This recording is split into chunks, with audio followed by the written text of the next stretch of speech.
Assalamualaikum warahmatullahi wabarakatuh. Selamat pagi, selamat siang, selamat sore, dan selamat malam.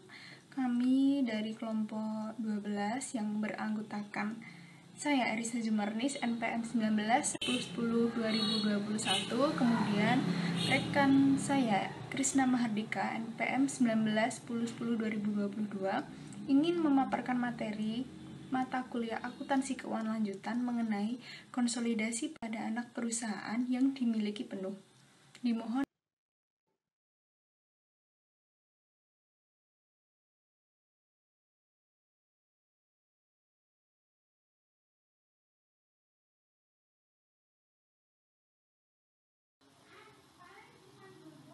selanjutnya mengenai kertas kerja konsolidasi.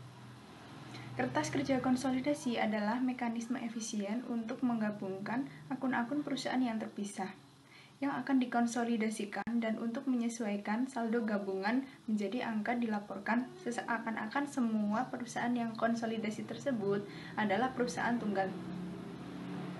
Jurnal eliminasi digunakan dalam kertas kerja untuk menyesuaikan total saldo akun perusahaan yang dikonsolidasi.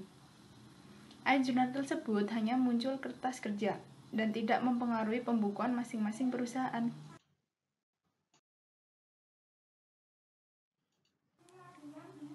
Selanjutnya, penyusunan neraca konsolidasi sesaat setelah akuisisi kepemilikan penuh. Kondisi konsolidasi yang paling sederhana terjadi jika laporan keuangan dari perusahaan-perusahaan dalam hubungan istimewa dikonsolidasi setelah timbulnya hubungan induk perusahaan anak perusahaan. Kejadian yang mungkin timbul saat akuisisi perusahaan adalah A. Kepemilikan penuh dibeli pada nilai buku, B. Kepemilikan penuh dibeli di atas nilai buku, dan E. Kepemilikan penuh dibeli di bawah nilai buku. Penyusunan neraca konsolidasi sesaat setelah akuisisi kepemilikan penuh. Kondisi konsolidasi paling sederhana terjadi jika laporan keuangan dari perusahaan-perusahaan dengan hubungan istimewa dikonsolidasikan sesaat setelah timbulnya hubungan induk perusahaan, anak perusahaan melalui penggabungan usaha atau melalui pembentukan anak perusahaan baru. Pendekatan yang diterapkan untuk menyiapkan satu aset lengkap laporan keuangan konsolidasi setelah penggabungan usaha sama dengan digunakan dalam penyiapan neraca konsolidasi sesaat setelah penggabungan usaha. Konsolidasi setelah akuisisi anak perusahaan melibatkan perusahaan-perusahaan sejalan dengan melalui waktu. Hasil dari laporan keuangan sangat bergantung pada konsep laba bersih konsolidasi dan saldo laba konsolidasi. Kepemilikan penuh dibeli atas nilai buku. Harga saham suatu perusahaan dipengaruhi oleh beberapa faktor, termasuk nilai aset bersih, kemampuan laba perusahaan, dan kondisi pasar secara umum. Pada saat suatu perusahaan membeli perusahaan lain, tidak ada alasan untuk mengharapkan harga beli akan sama dengan nilai buku saham yang diakuisisi. Proses yang digunakan untuk penyusunan neraca konsolidasi hanya sedikit lebih sulit pada saat 100% saham perusahaan dibeli pada harga yang berbeda dengan nilai bukunya.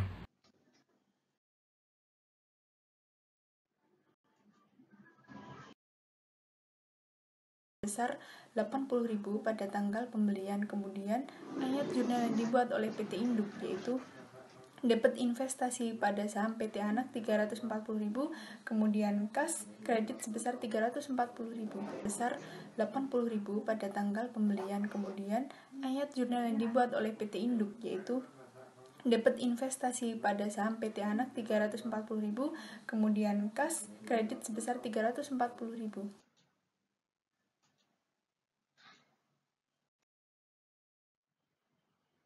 Karakteristik ayat jurnal eliminasi. Ayat jurnal eliminasi digunakan dalam kertas kerja untuk menyesuaikan total saldo akan dari perusahaan-perusahaan yang dikonsolidasikan yang terpisah untuk mencerminkan angka yang muncul jika semua perusahaan yang secara legal terpisah tersebut merupakan perusahaan tunggal. Ayat jurnal eliminasi hanya muncul di kertas kerja konsolidasi, tidak mempengaruhi pembukaan perusahaan-perusahaan tersebut atas jurnal. Ayat jurnal eliminasi digunakan dalam kertas kerja untuk menaikkan atau menurunkan total saldo digabungan dari masing-masing akun sehingga hanya transaksi dengan pihak eksternal ya saja yang tercermin dalam angka konsolidasi.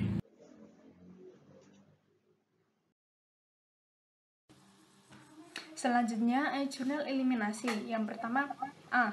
Saham biasa PTA pada debit 200.000, kemudian saldo laba PTA pada debit 100.000, kemudian diferensial pada debit 40.000, dan investasi pada saham PTA pada kredit 340.000.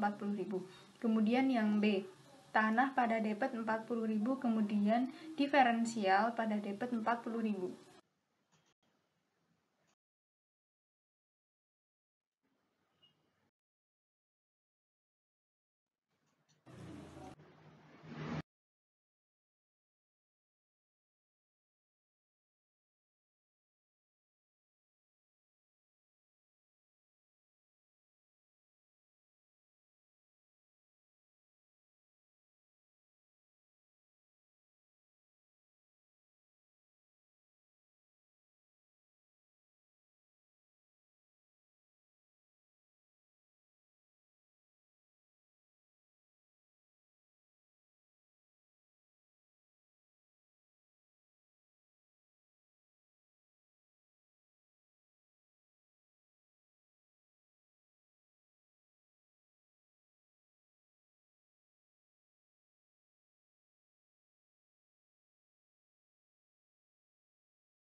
Kemudian penyusunan neraca konsolidasi setelah akuisisi kepemilikan penuh.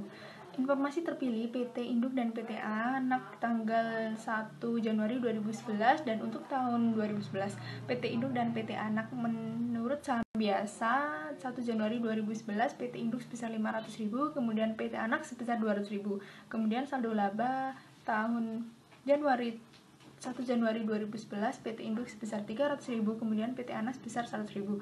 Kemudian pada tahun 2011 laba operasi terpisah PT Induk sebesar 140.000, kemudian laba bersih PT Anak 50.000 dan dividen PT Induk 60.000 serta PT Anak 30.000. Kemudian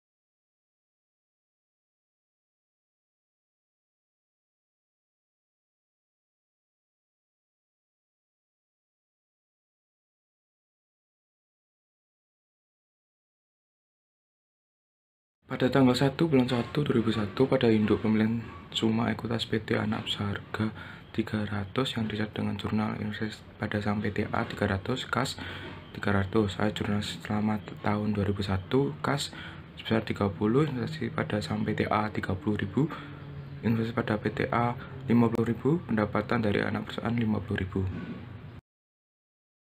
Jurnal eliminasi, pendapat dari anak perusahaan 50.000, dividen 30, investasi pada saham TA 20.000, saham biasa PTA 200, saldo laba 1 Januari PTA 100, investasi pada saham PTA 300.000.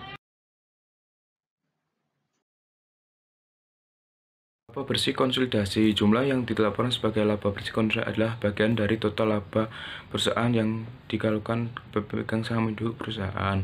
Ketika anak perusahaan memiliki seluruhnya oleh induk perusahaan, semua laba induk perusahaan dan anak perusahaannya menjadi hak pemegang saham induk perusahaan. Laba bersih konsolidasi dihitung dengan menambahkan bagian induk atas laba perusahaan dengan menghapuskan diferensial atau penurunan nilai goodwill dengan laba induk perusahaan dari hasil operasinya sendiri.